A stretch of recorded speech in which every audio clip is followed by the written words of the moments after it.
What is up, LC heads? I was just talking to Big MCC not too long ago. We were talking about ether farming. And big surprise, well, actually, it is a big surprise because ether farm levels have been rare.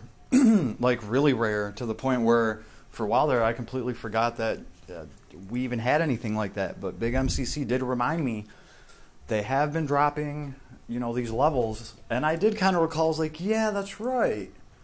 That's right. They did kind of, you know, have a couple maps here and there where every single time you run that map, your Arc Ether is going to go up, right? Now, this obviously is limited by the extra battle tickets. This level dropped with Lance Evil's new event because Lance Evil must die. They literally said that in his little thing. It was funny. Lance Evil must die.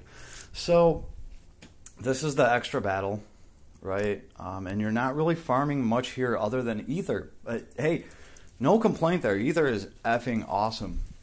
Being able to go in here, blast this out. I have Maja here just to kill it off with a spell, but I mean, come on, it's a level 20 level.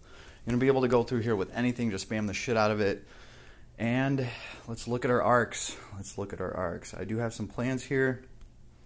I think I'm going to try to finish out the Beast Hunter arc, get it in here. It's at like 75%. But I just threw these on for now. I actually have Arc Ether that I have like, I don't know, 14 or 15 Arc Ethers to feed into stuff as well. But this is cool. This is definitely something cool to have up, right? It's costing 60 tickets. 60 tickets to run through this. But here's the thing.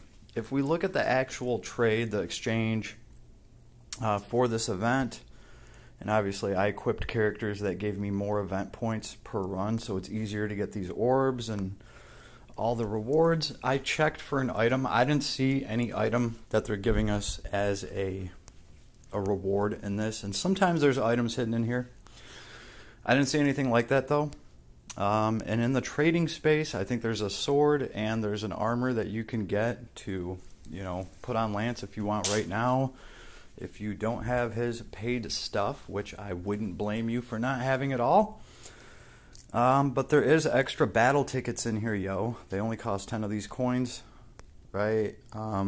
There's, what, 150 of them you can get here, right? And they come in 10 bundles. Bundles of 10. So, really not that bad, right? You should be able to get tons of extra battle tickets.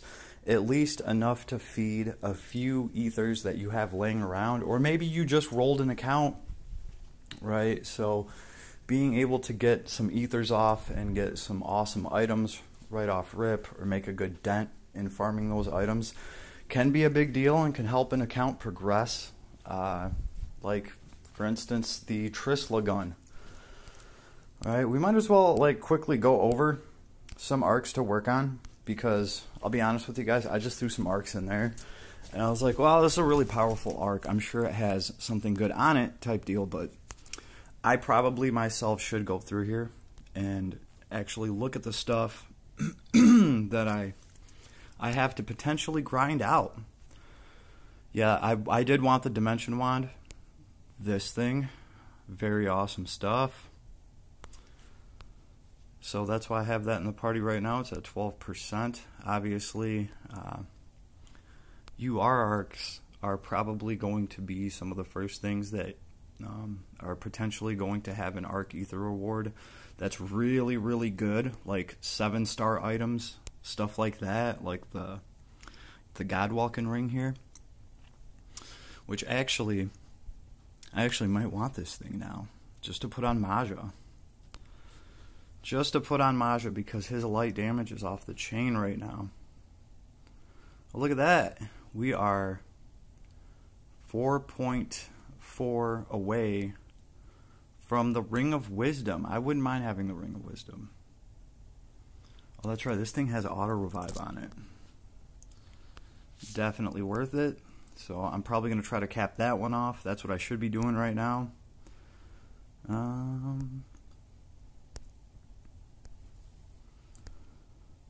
Like any of the LR arcs that we have, the limited rares that are, well, limited, They're probably going to have some good stuff on them too. I did already get the machine axe from this thing. Oh, the Pearl Float. I might want that for arena or something. Hugh's prized possession. You know, I feel really disappointed right now that... I mean, this is from Full Metal Alchemist. What is that goddamn thing that they're always... what is it called? It's gonna kill me if I can't remember what the hell that thing's called. They keep blabbering about it the whole goddamn time. Not the Sorcerer's Ring.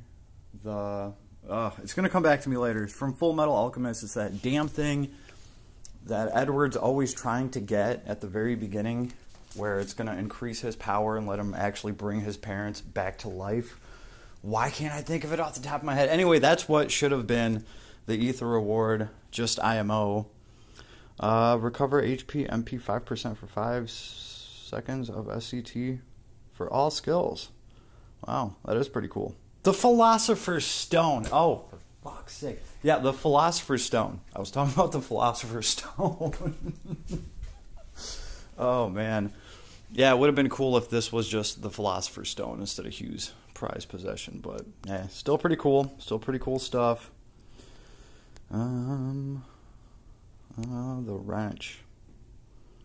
Oh, the wrench is a hammer with a bunch of mind. That wrench has some wisdom.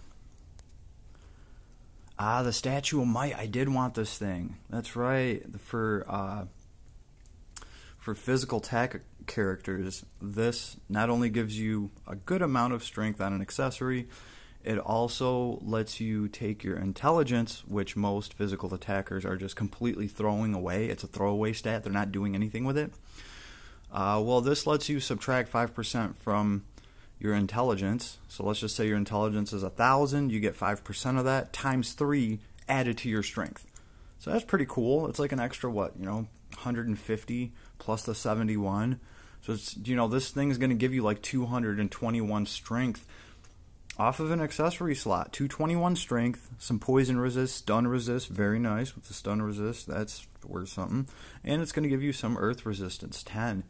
So all in all, an accessory with 200 strength on it, that's pretty damn awesome. So I wouldn't mind working this thing out a little bit. I almost completely forgot about that. Yeah, I need that statue. I need that statue. And actually, everybody should kind of probably be going through some of their arcs anyway, just because there are a lot of hidden goodies in arcs. I call it arc fishing, when you see the little sparkly things and you click on it and they give you some random items. Oh, that's right, the mage uniform. Yeah, I forgot about this. Slightly resist faint and shorten faint time. Too bad it's women only. Damn. I'll say Maja auto faints. Maybe I could reduce his faint time. Women only. They're not going to let me run Maja drag. That's some BS. Actually, you know what? Wait a minute. We have mimicry abilities. Can't you... I know I shouldn't even ask, but why can't you just mimic woman with duct tape? Is that something we have to unlock? It's not an ability that's easy to learn? That's funny. Actually, what? Oh, we already got that. The Yuletide Wand. Regular attacks have a chance to recover 3% HP. You know what? I don't think I'd go for that. This thing, the pumpkin armor, I almost unlocked it. It's in the 90s. Maybe if I have time, I'll throw this thing in there last.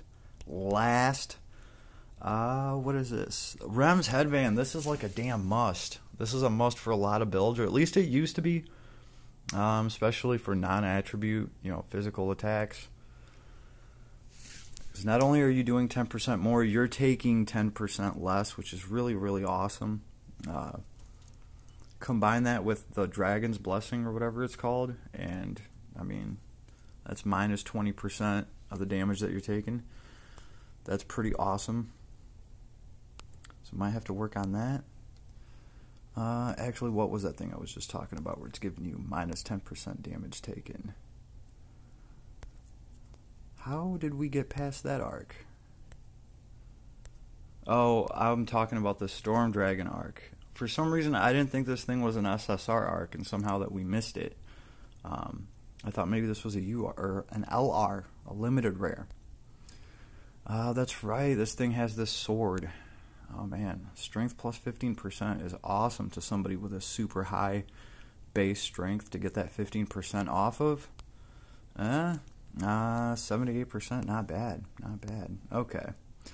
Yeah, the ability here, I was talking about Tempest Dragon Blessing, where it's pretty much the same thing as that ability, except it's giving you physical damage taken minus 15%. So, oh, I thought that was 10. I could have sworn that was 10. I thought this was plus 10% strength and, you know, damage taken minus 10%, but it's 15. That's pretty cool. So that would be like 25% damage reduction to physical damage and plus 20% strength. I always like Tempest Dragon Blessing. Always a good ability. Oh wait, was that a sparkly over here? Oh, I missed it. So yeah, actually we were just getting to some of the newer arcs that have dropped. That's right, I do have that thing. It's on Amelia. A Spire of 4 Jewels. The Sphere of 4 Jewels. Yeah, I knew I wasn't seeing that one wrong. I wasn't seeing it right. Alright. Fire, Ice, Earth, Thunder, Magic taken minus 10%. That's not bad. It covers, 4 elements, minus 10%. It's given some MP, some hit points. And it's given, well, okay, you know what? It's a lot better than I thought. I'm sorry. Because not only are you getting minus 10%, you're also getting plus 10 to your resistance for all of those properties. So you're effectively getting minus 20% from Fire, Earth, Ice, and Thunder. If you add up the 10% with the attribute resistance that this item gives you, that's pretty cool. And it does soften the blow to, 4 different elements. That's nice. I don't know if I want to feed any ether into it, but it's still very nice. Wouldn't mind having it. Oh, I'll take an ether from it though, any damn day. The Magic Instructor's Wand, Fire, Ice, Earth, Thunder, Magic Attack Damage plus 15%. I wanted to get this for Maja too. In fact, this is the one I thought I had in the party, but I'm wrong. I think I chose the arc that has the Fire Wand, or whatever the hell it is, the one that adds to fire damage for Elise. Oh, that's right. This is awesome holy armor for Theria's brother Ruto. It'd be great armor for a Ruto healing build. And I'll take another ether. This thing has a claw on it, I do believe. Yeah, I'm pretty good on claws right now. This thing would have to be effing amazing. It's not amazing enough. What about this? The Banishment Robe. Magic damage received minus 10%. Recovery magic power plus 15%. Great for a healer. No surprise there. There's Theria right there. So, the Dark Advocate plate. Physical light damage taken minus 15%. God type only. SCT speed. Plus 10%. With the SCT speed, that's pretty awesome armor. It's got good defense in mind. Wait, did I miss something there? Nope. Oh, that's right. This is the other Mega Gun. The one that I don't have. Physical attacks, specials have a chance to deal extra thunder damage. That's pretty cool, but it's not, it's a high stat gun. Let's see. Eternal Tree. Earth attack damage plus 5%. When earth attacking, chance to recover 1% of the damage as hit points. Wow, that's cool. So as long as you're using earth damage with this gives you a lifesteal off of it. 1%. That's very nice. And a damage boost to earth. I actually would not mind that. This would be Man, for like Princess Punch, this would be great. For, I think like Rabala, this would be great. Well, no, it says Earth attacking. No, Rabala has attacks with that are Earth. I just think Princess Punch would be able to recover a lot more off of this because it's 1% of damage as hit points. So if you're hitting for 50,000 damage, 1%, you know, that's not bad. So that thing's pretty cool.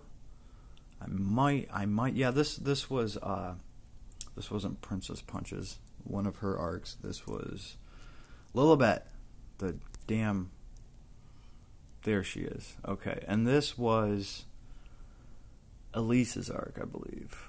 This has, yeah, the Skyfire Meteor Staff, which, you know, I wouldn't mind having this. Fire, attack, magic damage plus 30%. Yeah, that other staff is like 15% to this element and that element and this element. This thing's like, no, it's only one element. It's fire, but you're doubling down and you're getting 30%. Nah, no 15, 30. So fire attack damage plus 30%. That is effing awesome for, you know, Elise or anyone trying to cast a shit ton of fire. It's got great intelligence, got mind and MP on it. I wouldn't mind having this thing. It is at 27%. I might have to rethink this. Because, you know, you can drop this on Elise and spam the shit out of fire. Or even if you don't have Elise, maybe you just pulled Maja. Well, I mean, if you want to go clear some stuff out with fire, this would help Maja's fire damage for sure. Any mage's fire damage. 30% is a pretty big chunk. But honestly, actually, if you just started an account, I'd probably get that other staff that gives you 15% to fire, 15 to ice, 15 to lightning. Because that way your mage could probably benefit from that more for your account, because it's going to get powered up more across the board instead of concentrating its power on just one element that it's stuck to, right? So, but anybody that is just trying to really deck out one of their fire mages, I think that would be obviously a no-brainer for a staff. What about this thing? Oh, that's right, the Zeal Tech God Core. I remember this thing. I remember it wasn't that bad. When hit points is 50% or lower, physical attack damage plus 15%. Also has an amazing strength on it, 71. Defense and mind, not too bad. Yeah, this is a 6-star item. I remember when this dropped, and I remember looking at it and just being like, oh, who was this for? Was this for Alice? It might have been Alice. It might have been. Regardless, 15% more damage is just a great boost. This thing gives a sledge. It's one of the best Warhammers in the game. Flat 200 strength, battle start, intelligence and mind minus 10%, and add that to your strength. Ooh, 10% off of both of those. That's going to give you a nice strength boost. So I'm just going to go ahead and say this thing's going to come in at, like, I mean, probably going to give you 300 damn strength, or you're at least going to be sitting with 270, 280, something like that. That's pretty damn good for one item to have that much attack on it.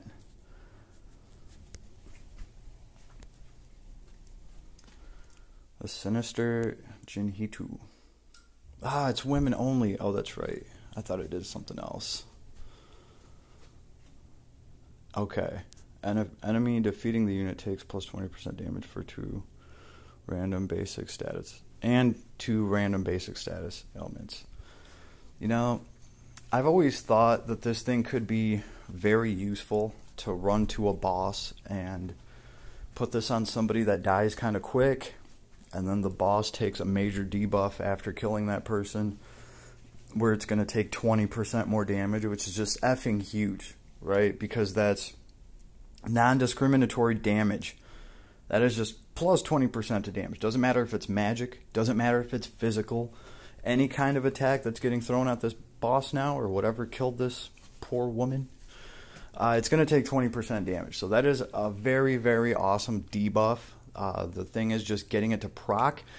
And this is women's only. So you have to put this on a female, and then she has to just get wrecked in combat, but then this amazing buff goes off. So to me, this was interesting because I just thought, you know, with a zombie build and the right character, you know, somebody that can come back, you could feasibly lay the smackdown on some boss by getting it to debuff the shit out of itself by killing you or one of your characters. I do have this thing at 77 already. I don't know. That's a tough call. Still, you know, grinding 20% out on one of these, well, I mean, I have some of these ethers to spend too, but grinding 20% is still going to probably take a while since you're getting 0.1 per run, right? The Dragon Spike. I really don't have that many Thunder Spear users that I'm rocking right now. Still not a bad, you know, let me look at that again. SCT speed plus 10%. Oh man, and when physically attacking an airborne enemy, crit plus 10%. That is pretty damn dope.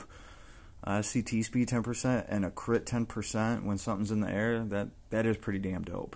Especially for, you know, characters that throw people up in the air, so they'd always be getting that crit to it. It is Thunder attribute. I would not mind having this thing. It is at 73. That's tempting. That is tempting. This healing arc is at 69.1%.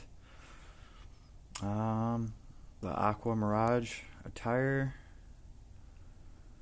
Fire damage minus 10%. Extra minus 15% for fire magic. So you are resistant to fire and even more resistant to magic fire. Does have a little bit of lightning weakness. I wouldn't be too worried about that one. The anti-magic mask is really good though. Less likely to be targeted by enemies. Chance for magic damage taken to just become 1. So this can really save you depending on what you're going up against. If you're eating a bunch of magic damage to the face, it's going to take some of those damage counters and just make them 1. So you can dish out on a shit ton. You can skip out on a shit ton of damage that your enemy's trying to dish out to you. That's magic by just turning all that damage into 1. So this thing is pretty cool. It also gives you a decent mind, some MP. For certain fights, it's very useful. That one's only at 35%. And of course, we already did look at this. The Kaijan Sword. 15% to strength is huge. So it's going to be a pretty good sword to get your strength up. Right? It's not an attribute. The King Fiend Horns.